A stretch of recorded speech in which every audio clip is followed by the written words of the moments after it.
Hate is vilified. It is declared to be unlawful and something that good people do not succumb to.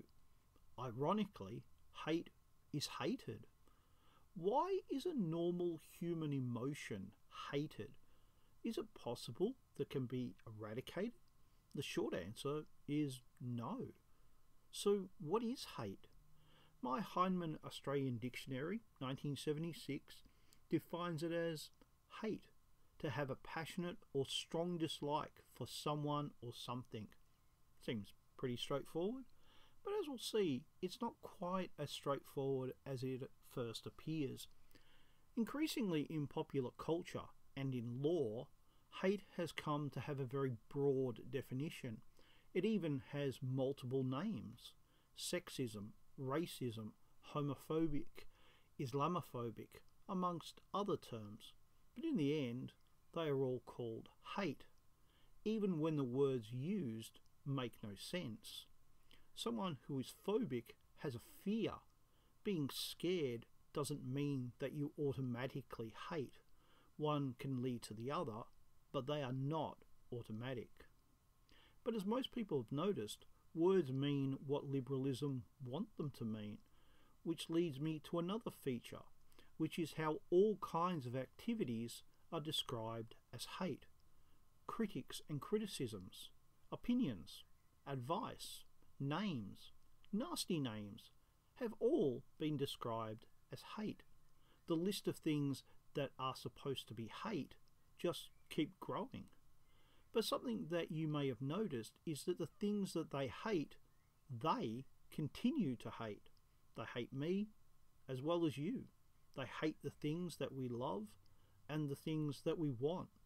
Yet that seems to be all right. Why is it all right for them to hate, but for no one else?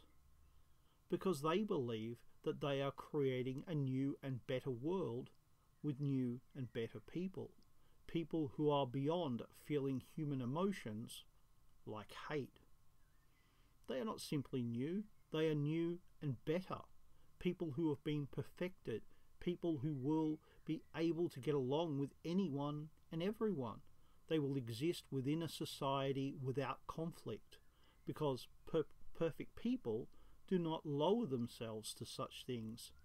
If you think that's ridiculous, then you might not be a liberal, but rest assured, they do believe that.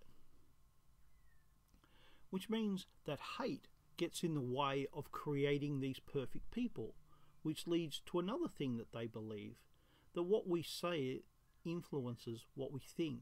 I'm sure you've been told at some point in your life that you can't say that, which actually means you're not allowed to think that. So if you can stop people from saying hateful things, then you can stop people from thinking hateful things. Of course, in reality, it's the other way around. We say things because we think them first. It can't work any other way.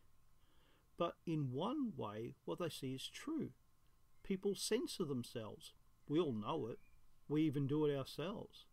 So stopping people from saying particular things make those things unpopular to say.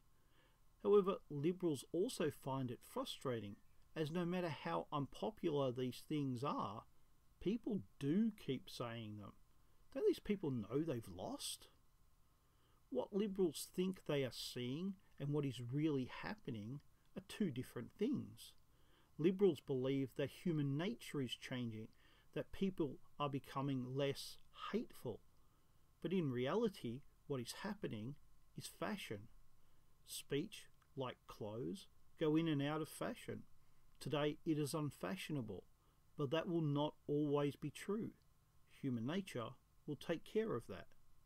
But at the core of the issue is that entire concept that hate is wrong. Even a crime is bizarre and wrong. There are things that you should hate. You should hate those who prey upon the weak, treason, disloyalty, and lies. Hate is not something that is alien to our nature. It is a firm part of our nature, and it will not be dislodged by mere fashion.